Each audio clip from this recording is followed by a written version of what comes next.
I cried this morning and I didn't know why. It didn't feel like the tears of ecstatic joy as I've been feeling when I cry. Normally, this had a tinge of sadness. I didn't really know why. But then I realized that tears mourn the death of quantum realities past. Let me break that down for you. When you cry, you release hormones out of your body, out of your brain, out of your blood. They go into your tears and get released. And mourning is a release.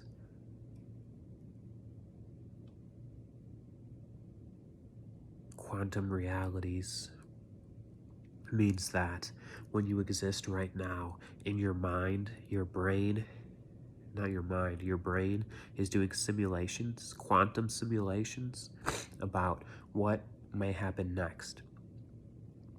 Whether it's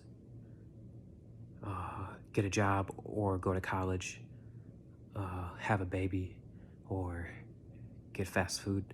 Your brain is always doing these quantum calculations of possible realities. And you can leverage this skill, this power that you have to run quantum simulations with your brain. You can do this intentionally. And this is called vision work. You can do meditations to develop vision. And the one thing about this, though, the more you do this, the more possibilities you see. The more possibilities you see, the more possibilities you're aware of. And the more possibilities you're aware of, the harder it is to be in the present. The harder it is to make a decision. Because as a divergent thinker, divergently thinking, this is what this is, where you're expanding the number of possibilities, the number of ideas, and so you're diverging your thinking, but you always need to have a converging. After the diverging, you always need to converge. And this can be hard because some of these possibilities are really nice. And I'm not even talking about I'm not talking about fantasizing living on a beach or fantasizing having a Lamborghini or something like that. That's like outcomes thinking. This is not what I'm talking about. What it looks like is seeing all the possible steps leading from now to that outcome. And with every step you take, the possibilities expand. Theoretical steps. Once you take a step, you only have the set of possibilities that follow that step. Before you take the step, you have all of the possible steps you could take, plus all of the steps you could take after those steps. So it's like a tree. Boop, boop, boop, boop, boop, boop, boop, boop, boop, boop, boop. And so you start at the top where you are right now, and then you divergently think to like 1 month, 1 to 3 months. What's your goal? What do you want to have done in 1 to 3 months' time? Moving it on to a year, visualizing in your mind what your goal is for 1 year from now. And then, depending on whether or not you reach the goal from the 1 to 3 months, that has some kind of impact on what's possible 1 year out. Because if you don't do it at all, if you don't even try, if you take no steps on the path towards that 1 to 3 month goal, then you're exactly where you are now. So I guess, well, yeah, so you would still have like 9 more months to try again. But still, you would be in a different place. The context is all different because you're thinking from a point in time. Because the whole time is timing. You know what I'm saying? So by the time that it's 3 months out and you reach that date that you had your goal set for, everything has changed. Your mom's changed, your dad's changed, your beard's changed, your clothes changed, your thoughts changed, your habits changed. The list of things that you can say have happened changed. And so from there, if you were to do this exercise again, the 1 year goal from there, first of all, the end date of it would be further in the future.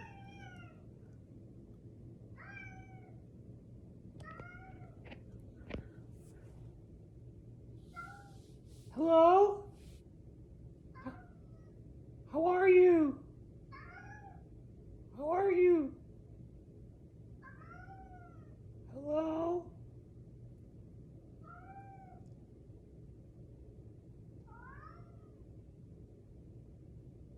Hello? So anyway, by the time you get there, all the context has changed. And so I just want to make sure I didn't like reveal anything right there. Nah. No social security cards laying out, anything like that. So anyway, so then this is called quantum computing. Because when you're doing this vision work, your brain is computing multiple paths. Boom, boom, boom, boom, boom. Oh, what if this? What if this? What if this? What if this? What if this? What if this? This requires energy to do it with intention. The brain is always doing this in the background. Like, if you're a very anxious person, anxiety is like fear for something that might happen in the future. And so when your brain is quantum computing, you can become very anxious because a lot of those paths suck real bad. It's like, it's not gonna work and I'm gonna run out of money and then die. A lot of them end in death. Like, when you're doing this work, a lot of them end in death. But anyway, back to what I was saying at the beginning. This morning I was crying because what I was doing was mourning quantum realities past. And so that's what quantum realities means. And then past means, since it's now 1 month forward, there's a lot of paths that have died. Okay, I didn't die on those paths. There were a lot of paths that I died on, and those died actually. So for that, there's no for that I was joyous.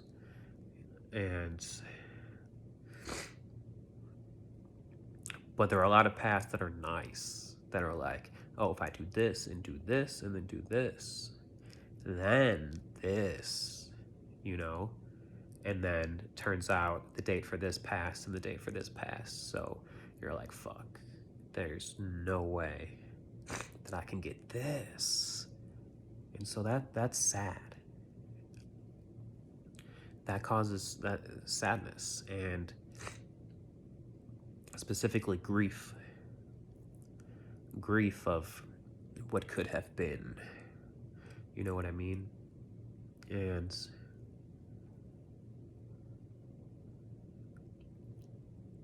if you don't mourn for that grief, then you can develop depression. And let me explain. Because these things add up. It's really disappointments. You know, you expected something, but it's not even an expectation. It's more like a possibility. If you're treating every possibility as an expectation, think about that. If you're treating every possibility as an expectation, there's no possible outcome other than disappointment. Because you can't even expect this and this. But at the same time, it feels like you're missing out on every possibility. It feels like you're missing out on every possibility. And so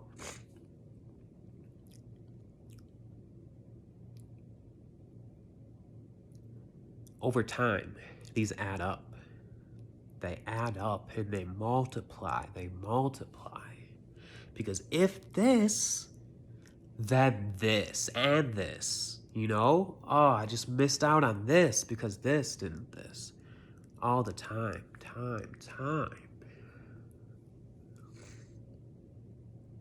And so this morning I cried to grieve what could have been. And I'm glad I did. Because tears are fuel. Tears are fuel.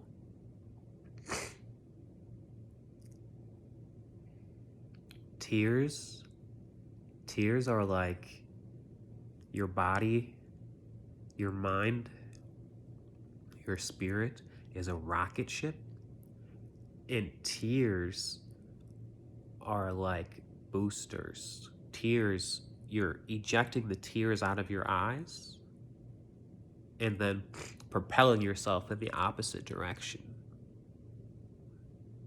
Think about that. So in letting go of the past, you're adding momentum for the future, into the future, towards the future, towards the now, really.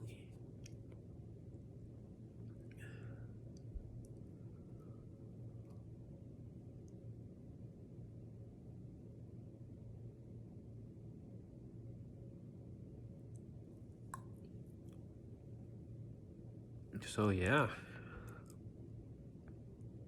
if you have any questions, drop them in the box below. I would love to read your comments. Like, if I said something and it made you think a thought, I want to read that thought. So please put it in the comments, yo. That'd be lit. You can, if you tag the time in the comment of when I say the thing and when you're responding. Yo, how's my voice sound right now? How's my voice sound right now? Meow show down by the river. You see that cat? I can't zoom in. All right, let's go say hi.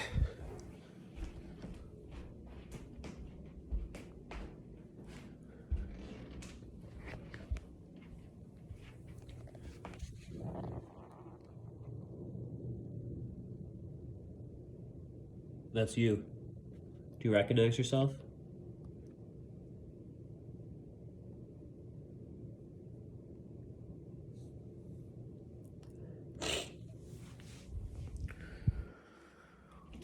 All right. Next up, I'm gonna drink some kombucha. Oh, I'm gonna make a mango, cut it up. I'm gonna cut up a mango into pieces. Yo, I learned recently that you can eat the mango skin as long as you wash it off. It makes consuming them way easier. Oh, do you want to see how to cut a mango?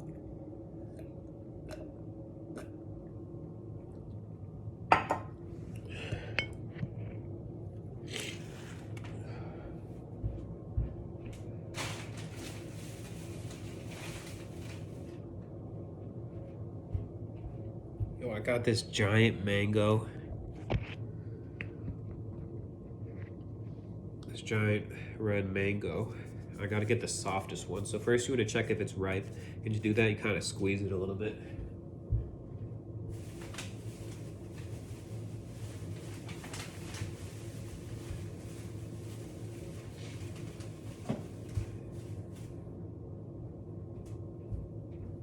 So this one's the most red. So take the sticker off.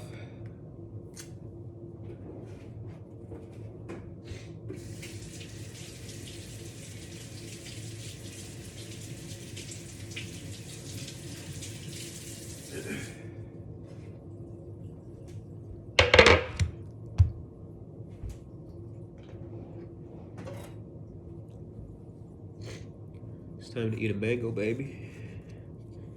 Oh yeah, I'm supposed to show you. So I grabbed the mango here, and then I'm just gonna cut it. I'm gonna cut it around this way, around this way, around this way,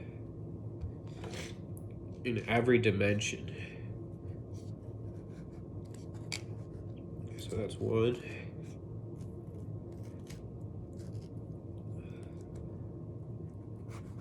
2,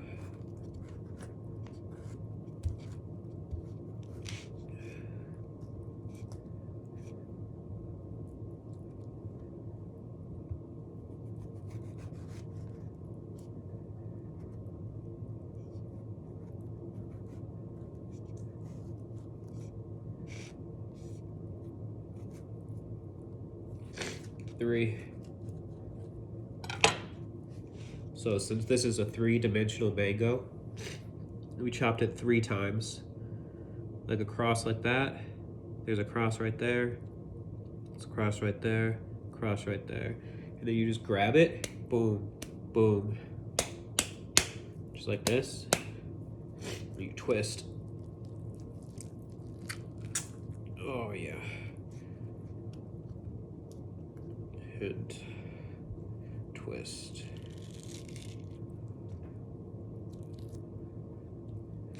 So this is what a mango seed looks like. It's really big. And so some people say, oh, cut it like that, cut it right here, along here, and around here, and around here, around here. But really, you just twist it like that, and they pop right off. This last one, twist it. So you can just eat this. Oh yeah. If it's not as ripe, it won't come off the center as easily, but you can just bite it.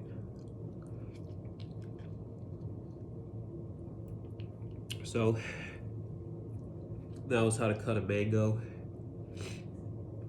I hope you eat one, because they are delicious.